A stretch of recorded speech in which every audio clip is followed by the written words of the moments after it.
कर्णाली खेलकुद परिषदमा राजनीतिकरण कहिलेसम्म, आफन्तहरूको भर्ती कहिलेसम्म गर्ने हैन।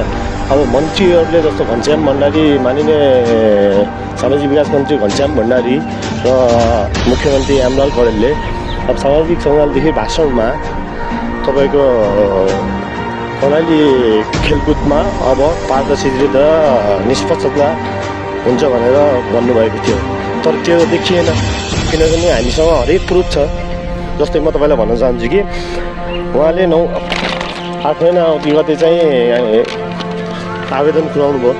आवेदन खुलाउँदाखेरि कर्णालीमा अब केही चेन्जेस आउँछ, खेलकुदमा पनि पारदर्शी हुनुभयो भनेर भन्नुभयो।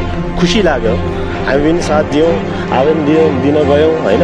तर पछि 9 महिना 30 गतेमा यसरी छ होइन, 9 महिना 30 जनामा 21 जना मध्ये तपाईँको 10 जनाको चाहिँ नाम लिस्ट तयार पारियो।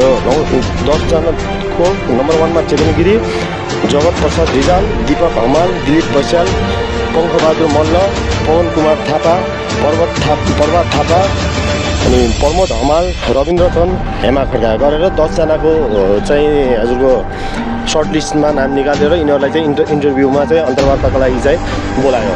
अनि अन्तर्वार्ता दिइसके पछाडि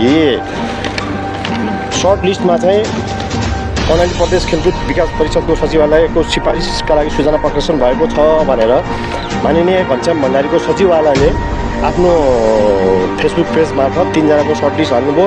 त्यसमा चाहिँ अङ्क नि दिएर हाल्नुभयो। रविन्द्र चन्द 67.17 अङ्क, दीपक हमाल 60.63 अङ्क, प्रमोद हमाल 52.37 अङ्क। यो देख्दा पारदर्शी नै भए जस्तो लाग्यो, मलाई पनि खुसी लाग्यो होइन।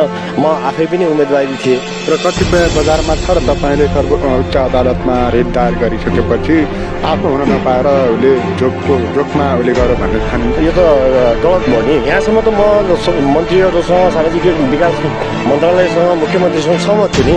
यस पछाडि चाहिँ खेल सुरु भयो। किनभने माननीय घनश्याम भण्डारीको सचिवालय आधिकारिक पेज होइन। उहाँले यदि मेरिटकै आधारमा, पारदर्शिताको आधारमा उहाँहरूले गर्नुहुन्थ्यो भने सामाजिक विकास मन्त्रालयको आधिकारिक पत्रमा किन खुलाउन सक्नुहुन्न मार्क्स?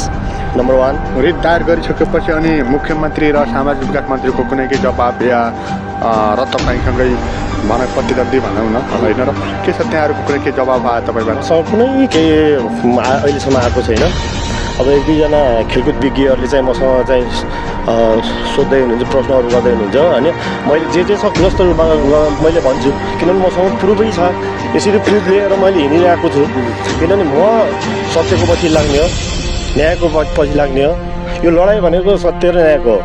खेलकुदमा पारदर्शी हुनुपर्छ, निष्पक्षता हुनुपर्छ। राजनीति होइन, यो राजनीतिकरण बन्द हुनुपर्छ, भागभण्डा बन्द हुनुपर्छ भन्ने यो लडाइँ हो होइन।